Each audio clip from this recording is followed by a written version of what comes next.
Ambati silks Kanchipuram sorry store now in Vijayawada. Exclusive పట్టు saris, సల్వాస్ and lehengas.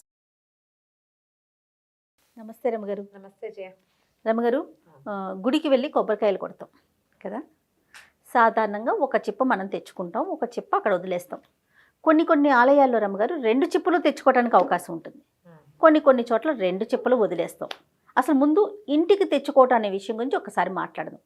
మనం చిప్ప ఇంటికి తెచ్చుకోవచ్చా? కొబ్బరి చిప్ప లక్షణంగా తెచ్చుకోవచ్చు. నైవేద్యం పెడతారు కదా జయ. ఇప్పుడు ఇదివరకటి దేవాలయాలు వేరు, ఇప్పుడు దీని గురించి కూడా ఇలాగే మాట్లాడుకోవాల్సి వస్తుంది. మనం ఇదివరకు ఏదో దేవాలయానికి వెళ్తే అర్చక స్వామి ఆయనే ఓ కొబ్బరికాయ కొట్టి, లేదా మా అమ్మ అక్కడ కొట్టి పట్టుకురండి అంటే కొట్టి పట్టుకొస్తే ఆ 2 చిప్పలు నివేదన చేసి ఓ చిప్ప దేవాలయానికి వచ్చి ఒకటి ప్రసాదంగా స్వామికి మూలవరులకి నివేదన చేస్తారు కదా. నైవేద్యం చేయబడిన చిప్పనిస్తారు. ఆ చిప్పను నువ్వు కొట్టు తిని ఇంట్లో ఉన్న వాళ్ళకు కూడా ప్రసాదం ఇవ్వడానికో, లేకపోతే సాయంకాలానికి ఇడ్లీలో కొబ్బరి పచ్చడికో తెచ్చుకుంటాం.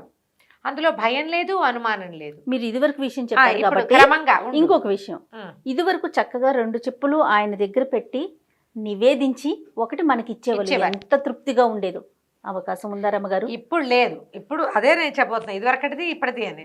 ఇప్పుడు ఏం చేస్తాము, కొన్ని దేవాలయాల్లో ఎక్కడో కొడతాం. కొబ్బరికాయ పట్టుకెళ్ళడం కూడా వేస్ట్ అనిపించేస్తూ ఉంటుంది ఒకసారి. పైగా కొట్టేసరికి కొన్ని గుళ్ళలో మన నిన్న పండి చెప్పాడు కదా, ఈ కాయ కొడితే చిప్ప టవకి మన కింద పడిపోతుంది. ఒక పిలక పిచ్చకుంటుంది, వెనకాల పిలక ఆ వెనక అది పట్టుకుంటారు, అది మన చేతిలో ఉంటుంది. తీరా ఆ గుళ్ళోకి తీసుకెళ్తే వాళ్ళేం దేవుడి దగ్గర చూపించరు, ఏం లేదండి, నివేదన లేదు. గుళ్ళో ఓ కాయ కొట్టి మనం దేవాలయ ప్రాంగణంలో ఓ కొబ్బరికాయ కొట్టి ఓ చిప్ప ఎవరు తింటారో ఏం చేస్తారో ఏమవుతుందో మనకు తెలియదు. ఆ కింద పడ్డవి ఎప్పుడో తీస్తారు బహుశా. మరి దేవాలయపు ప్రోటోకాల్ని బట్టి అవి ఎక్కడికి వెళ్ళాలో అక్కడికి వెళ్ళిపోతాయి. మన చేతిలో ఉన్న ఈ చిప్ప ఊరికే ఒక కొబ్బరి చిప్పగా ఇంటికి వస్తుంది, కానీ అది మూలవరులకి నివేదన చేయబడదు. ఆ ఆలయ ప్రాంగణంలో కొట్టాము మనకు ఒక తృప్తి, అంతే. నేను కొబ్బరికాయ కొట్టా అంతే. దేవాలయానికి కొబ్బరికాయలు పట్టుకెళ్తాం అనే ఒక సిద్ధాంతానికి అలవాటు పడిపోయి ఇక అదే జయ, నేనైతే చెప్తాను, నేను ఏవి పళ్ళు పువ్వులు కొబ్బరికాయలు తీసుకెళ్ళు. నేను కూడా అంతే. నాకు ఈ 2 చేతులతో దండం పెట్టుకోవాలని ఉంటుంది. ఈ వస్తువులు ఉంటే వాటి మీద ధ్యాస ఉంటుంది, అందుకని నేను పట్టుకెళ్ళను. అయితే చెప్తాను, ఇప్పుడు ఆ మాట చెప్పాలి. మనం శుక్రవారం రాహుకాల పూజ చేయించుకునేదాన్ని కొంతకాలం క్రితం. అప్పుడు కొంచెం తీవ్రమైన అనారోగ్యాలు, ఇబ్బందులు ఏవో చాలా ఉన్నాయి. రాహుకాల పూజ చేసుకోవాలని ఏం చేశాను, శుక్రవారం పొద్దున్నే ఏమైనా చేసి గారెలు కానీ బొబ్బట్లు కూడా చేసి పట్టుకెళ్ళి గారెలు చేసే, మినపగారెలు చేసేదాన్ని.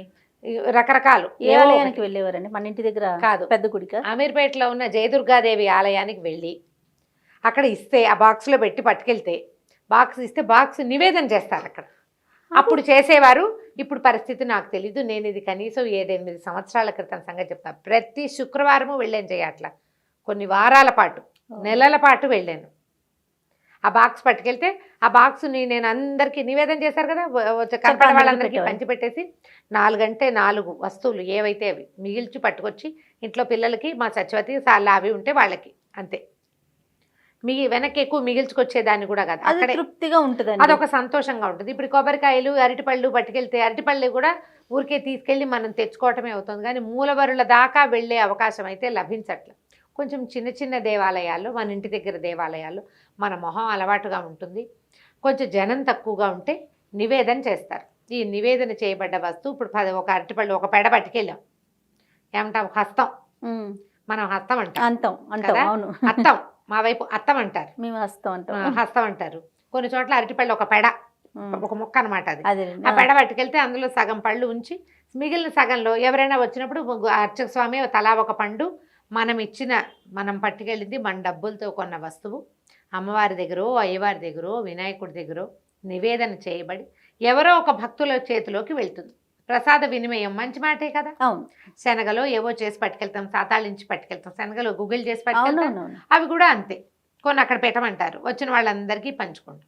ఈ పంచే ప్రక్రియ మనకు ఒక సంతోషాన్ని ఇస్తుంది. అవును. మనం ఇంటికి తెచ్చుకున్నా కూడా చుట్టుపక్కల వాళ్ళకి ప్రసాదం వడమాలలు వేయిస్తాం, ఆంజనేయ స్వామికి అప్పాలు పోస్తాం కొన్ని చోట్ల. ఇవన్నీ కూడా మనకి ఆనందాన్ని కలిగిస్తాయి. అలాగే ఈ కొబ్బరికాయ కూడా కొంత ఆనందాన్ని కలిగిస్తుంది, కానీ ఇప్పుడు అసలు నివేదన లేనప్పుడు ఏ కొబ్బరికాయ ఎందుకు? కనీసం మన ఇంట్లో దేవుడి దగ్గర కొట్టుకుంటే 2 చిప్పలు తనివి తీరా స్వామికి నివేదన చేసుకుని ఆ తర్వాత మనం భుజించవచ్చు. సో సావు పూజ పొట్ట పూజ రెండూ అవుతాయి. అనుమానాలు పెట్టుకోవద్దు. అదేలేండి. అంటే నీకు ఎవరెవరో రకరకాలు వింటాం కదా జయ. ఇప్పుడు మన ఒక్కదాన్ని వినరు, వందల రకాల ప్రవచనాలు వినేసేసరికి ఏదో ఒక భయం, తీసుకురాకూడదేమో, తీసుకురావచ్చేమో, వదిలేయాలేమో అనేసి అనిపిస్తా ఉంటుంది. శివుడికి చేసిన అభిషేకాలు, అర్చనలు, వాటికి సంబంధించి కూడా భలే అనుమానాలు ఉంటాయి రమ్మగారు. శివాలయం నుంచి తెచ్చుకోకూడదు అనేసి. అలా ఏమీ లేదు. శివాలయంలో చండికేశ్వర సన్నిధి ఉంటుంది. చండికేశ్వరుడి సన్నిధి లేదనుకో, లేదు మనకి కనపడలా, చిన్న శివాలయం ఎక్కడా చండికేశ్వర సన్నిధి లేదు. మనం ఏం చేయొచ్చు అంటే, చండికేశ్వరుడు ఎక్కడ కూర్చుంటాడు, అభిషేక తీర్థం బయటకు వస్తుంది చూడు ఒక దారి, ప్రతి శివాలయం అక్కడ కూర్చుంటాడు. నీకు ఆయనకి సన్నిధి లేకపోయినా అక్కడ చూపించి దండం పెట్టి తెచ్చేసుకోవచ్చు. నేను వచ్చానని చిటికల చండికేశ్వరుడు, కొన్నిసార్లు చోట్ల చండికేశ్వరుడు ఉంటాడు, చిటికేసి గోత్రనామాలు చెప్పుకోమంటారు, పేర్లు చెప్పుకుంటారు. బ్రాహ్మణులు అయితే అహంభవ అభివాదయ్య అని ప్రవర్ చెప్పుకుంటారు. ఆ ప్రవర్ వస్తుంది కదా వాళ్ళకి, చెప్పుకునే అవకాశం ఉంటుంది. చెప్పుకుంటే ఆయన అది రాసుకుంటాడట, వీళ్ళు శివుడి సన్నిధికి వచ్చారు అని. మనం ఈ ప్రసాదాన్ని చండికేశ్వరుడి దగ్గర చూపించచ్చు. చాలామంది ఏం చేస్తారు, శివాలయంలో నిర్మాలయం ఇస్తే ఇంటికి తెచ్చుకోకూడదని ఏమిటో భయం, శివుడు లేనిది ఎక్కడో తెలీదు. ఆ నందీశ్వరుడి దగ్గర ఆ గోడ మీద ఎక్కడ మారేడు దళాలు పెట్టేసేస్తారు. ఎందుకు? తెచ్చి మారేడు దళం ఇంట్లో పెట్టుకోండి, చక్కగా మారేడు దళం ఎండిపోయి తీసి ఏదైనా తులసి కుండీలో పెట్టేయండి, ఏమీ భయం లేదు. ప్రసాదం లక్షణంగా తెచ్చుకోండి. చండికేశ్వరుడికి చూపించి తెచ్చుకోవాలి. చూపించడానికి చండికేశ్వరుడు లేడు, ఆ ఎక్కడి నుంచి తీర్థం బయటకు వచ్చే చోట దండం పెట్టుకుని అయ్యా ప్రసాదం ఇంటికి తీసుకెళ్తున్నాము అని ఒక మాట చెప్పి ఆయనది అది ఆయన హక్కు, ఇది చెప్పుకోవటమే. ఓకే, ఓ నమస్కారం చేసి చక్కగా తెచ్చి ఇంటికి దాకా తేవడం ఎందుకు? కొబ్బరి ముక్కలు అంటే తలా ఒక ముక్క పెట్టండి, 2 ముక్కలు తెచ్చుకోండి, తెచ్చి నిలవబెట్టి ఫ్రిడ్జ్లో పెట్టవలసిన అవసరం ఏం లేదు.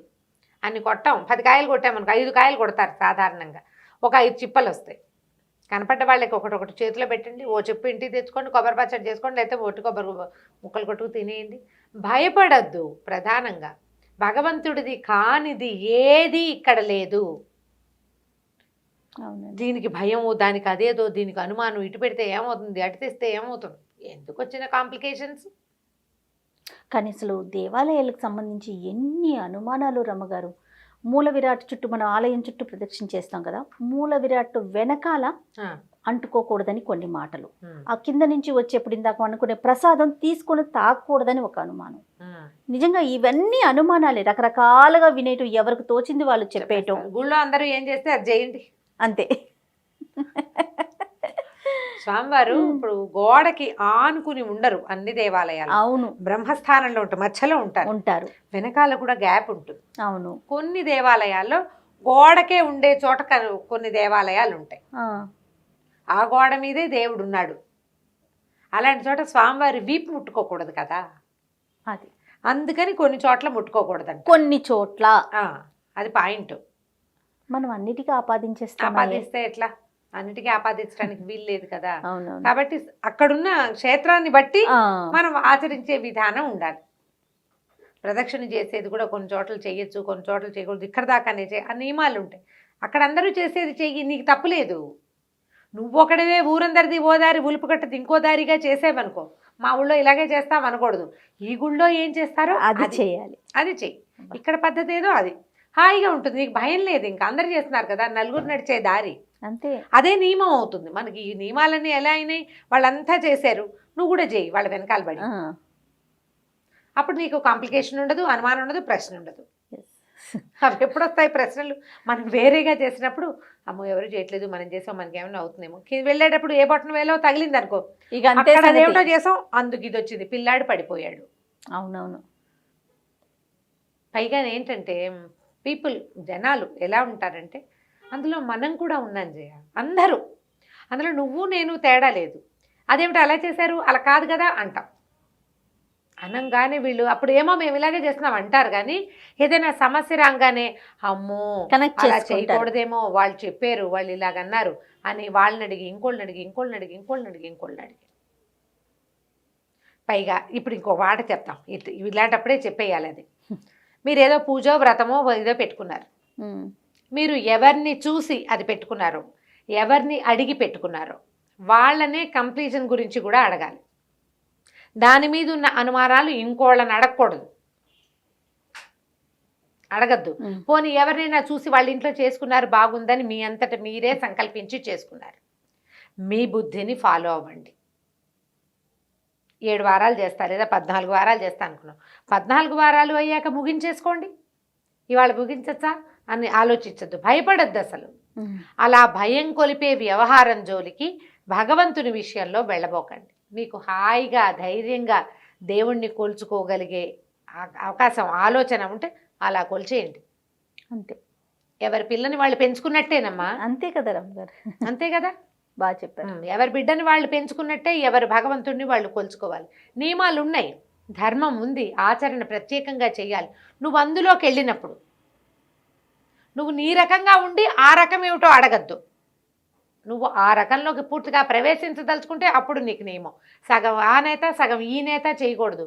ఒక వస్త్రం నేయాలంటే 2 ఒకటి మొత్తం కలిపి ఒకటే నేయాలి. సగం ఒకటి నేసాక సగం చేతకాని వాడు సగం చేతైన వాడు నెయ్యకూడదు బట్టల్ని. జీవితం కూడా అంతే, మన ధర్మం కూడా అంతే.